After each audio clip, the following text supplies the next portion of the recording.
But we're now also joined on the phone line by Aravind Narayan, a gay rights activist. Sir, your reaction to this judgment today?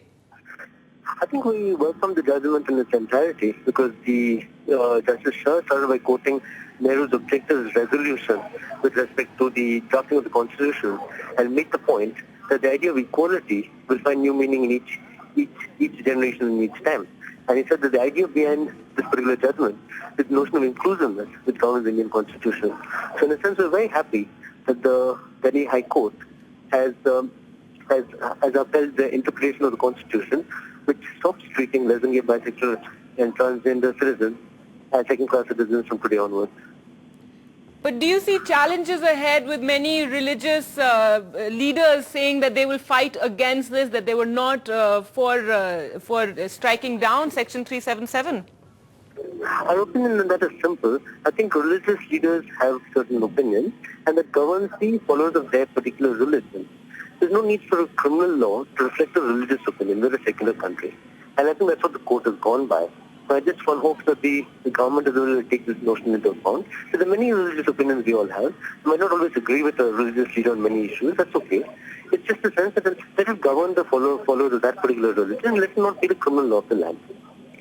Right. And sir, also, were you happy when Prime Minister Manmohan Singh had actually asked for a discussion on it from his ministers? I think so. I think so. It shows a certain kind of if you want to look at it in terms of younger India, this really is it. Where you're looking at people taking on board the concerns of younger people in this nation, and not looking at it purely in terms of outdated notions of morality, and not really paying heed to what a large majority of people today think. Right. Also, it's thought that with the Section 377 being done away, it would affect other laws in India, laws pertaining to inheritance, to adoption. Not really, because it's a very specific order, right? It decriminalizes consenting sex between adults in private, full stop. It has no implications for marriage, no implications for adoption, although the matters of another struggle altogether. Right, so is this really the first step in the struggle, in the gay movement really in India for the community? It's now been decriminalized, but on the other hand, it has no legal status per se. Yes.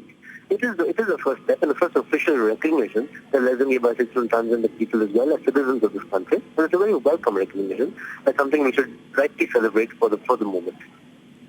And what are the plans after this? As you were saying, this is the first step. What more would you like to see done?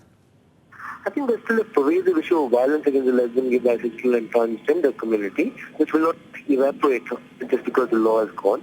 We need to be able to tackle the violence in a deeper way. We need to be able to tackle issues of discrimination in terms of civil law, as in terms of civil law issues as well.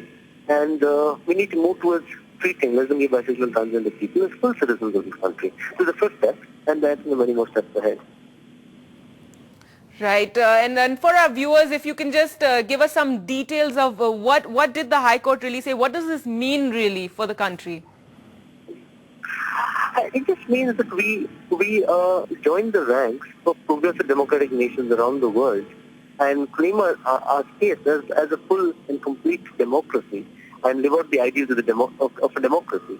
As Justice Shah movingly quoted, he quoted Nehru's objective resolution on the Constituent Assembly debate, which basically made the point that equality should be the bedrock of this particular nation.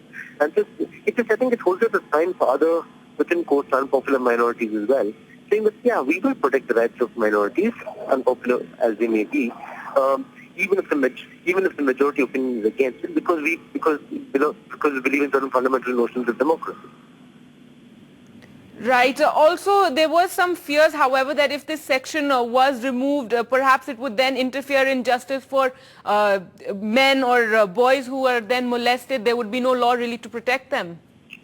Justice Shah is very clear on that once again. The judgment is very clear. The judgment will continue to hold and operate with respect to any non-consenting sex between adults, as well as any even consenting sex within adults and children. So it will continue to operate. So that fear can be can be well allayed. There's no such fear as far as the judgment is concerned. Okay, Aravind, thanks so much for speaking with us on this big day for the gay community in India, and really a day when that homosexuality has now been decriminalized by the Delhi High Court.